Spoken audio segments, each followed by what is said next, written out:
Penyelidikan kasus korupsi BTS 4G masih terus berkembang. Kejaksaan Agung memastikan akan ada tersangka baru dalam kasus yang melibatkan Kementerian Informasi dan Komunikasi, dan kita akan membahasnya bersama Tama S. Langkung, pegiat anti korupsi yang juga Ketua Bidang Hukum dan HAM DPP Partai Perindo. Assalamualaikum, selamat sore Mas Tama. Waalaikumsalam, selamat sore, Ya, Gino. baik. Terima kasih sudah bergabung bersama kami. Kita sore ini coba menilik sedikit bagaimana perjalanan kasus ini dan dinamikanya, bahwa disebutkan akan ada tersangka baru. Dari sudut pandang Anda terlebih dahulu, bagaimana Anda melihat perjalanan kasus korupsi BTS ini, Mas Tabah?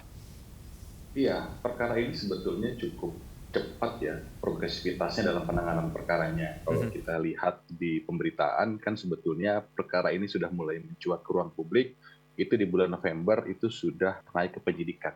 Itu artinya sudah dimungkinkan adanya tersangka dan lain-lain. Bahkan juga pihak dari kejaksaan pun juga sudah melakukan pencegahan. Orang bilang cekal ya, yang benar adalah pencegahan, jadi beberapa orang itu dicegah ke luar negeri karena dibutuhkan keterangannya.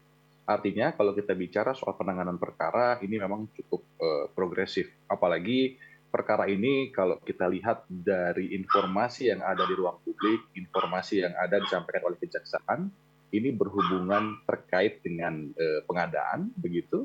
Ini terkait dengan pengadaan yang memang jumlahnya hampir atau sampai di angka 10 triliun rupiah.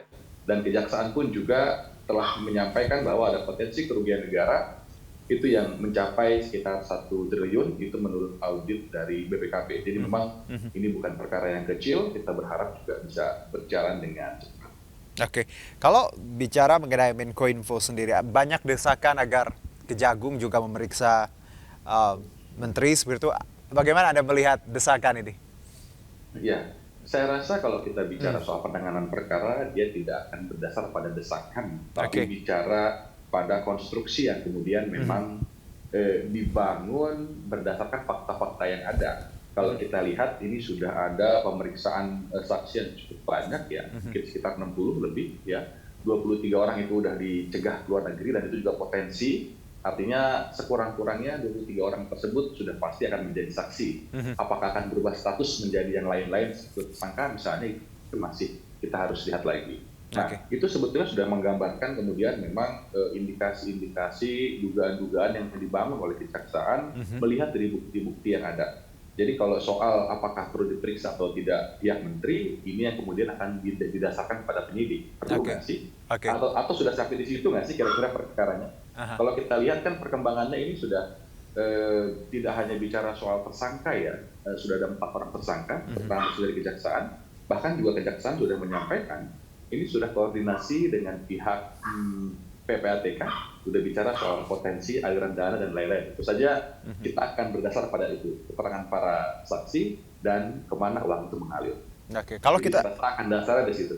kalau kita lihat juga rekonstruksinya, Mas Tama, menarik bahwa tadi ada pihak swasta dan juga dari kementerian yang sudah ditetapkan sebagai tersangka, dan ada inisial GAP yang disebutkan ada kerabat dari Menkominfo ya yang menerima aliran dana. Jadi rekonstruksinya mungkin kalau kita bicara patternnya ya seperti itu, ya agak mengerucut ke level atas seperti itu. Dari Ya, rekonstruksi yang ya ya. mungkin masih awam untuk kita melihat, apakah Anda melihat bahwa bisa saja hal ini menjangkau untuk ya level di atas tersebut? Ya, kalau kita lihat dari informasi yang disampaikan oleh kejaksaan terkait dengan dugaan korupsinya, ini kan sebetulnya sama atau ya seperti kasus korupsi pengadaan pada umumnya. Oke. Yang pertama tentu akan dilihat di sisi kebijakannya, di sisi pengadaannya. Apakah itu sudah benar? Kalaupun misalnya dianggap korupsi, siapa yang terlibat sampai kemudian misalnya ada yang menang? Apa aturan hukum yang dilanggar pada saat proses pengadaan barang dan jasa? Ada nggak yang ditunjuk atau dalam tanda kutip diarahkan biar dia menang? Nah, bicara soal perbuatan-perbuatan tersebut, itu dia akan melihat kewenangan dari lembaga negara. Oke. Karena ini ada dalam konteks hubungan dengan telekomunikasi, tentu ada satuan anggarannya di sana. Siapa yang punya kewenangan di sana, bagaimana caranya uang bisa sampai keluar menjadi proyek, dan kemudian juga tadi keterangan jaksa sendiri ada proyek yang memang belum selesai, ada potensi kerugian negara. Bahkan sudah ada juga misalnya tersangka yang mengembalikan uang, begitu. Nah, itu kan kemudian akan bicara soal unsur pertanggungjawaban. Baik. Apakah ini akan sampai misalnya betul dikelola oleh kementerian, ada menteri di sana dan lain-lain, tentu saja Mhm. ini akan sangat-sangat tergantung dari pemeriksaan yang jaksa lakukan. Jadi kita tidak bisa mendahului apa yang Baik. eh, penyidik jaksa lakukan, kira-kira begitu. Oke, kalau kita bicara mengenai Jampitsus dan Kejagung juga sendiri menyebutkan, Mas Tama, bahwa akan ada penetapan tersangka, dengan kata lain ada tambahan tersangka. Dari sudut pandang Anda, apakah nanti dari pihak swasta ataupun dari pihak kementerian yang akan, kita tahu yang diperiksa pun memang luar biasa, angkanya banyak sekali. Ya, iya, iya, iya, iya. Kalau kita lihat pertanggungjawaban pidana itu kan melekat pada orang. Baik. Siapa yang melakukan perbuatan melawan hukumnya, siapa yang merugikan keuangan negaranya. Nah, orang-orang yang terlibat dalam rangkaian tersebut, maka dia layak diminta pertanggungjawaban. Ini masih dugaan korupsi, masih Baik. penyidikan. Di situ disebut ada pihak pemerintah juga, ada yang kemudian dari pengusaha juga. Artinya siapapun bisa terjadi karena bicara soal organisasi pengadaan barang dan jasa itu luas ya. Ada panitianya, ada penggunaan anggarannya, ada swastanya, dan lain-lain yang dianggap misalnya menikmati kalaulah memang itu terbukti korupsi. Jadi penikmat pun sebetulnya bisa kena juga tanpa dia punya latar belakang apakah misalnya dia dari pemerintah atau dari swasta atau dari manapun, sepanjang tadi kejaksaan misalnya masuk ke dalam ranah Oke. penelusuran aliran dana, tentu siapa yang menikmati akan dimintai pertanggungjawaban. Oke. Baik, Mas Tama, satu mungkin terakhir. Kalau kita lihat bahwa pola bancakan ataupun proyek ya, banyak sekali hal serupa ya. Pernah kita bahas terkait bagaimana satu proyek masuk tender lalu di markup dan seperti itu.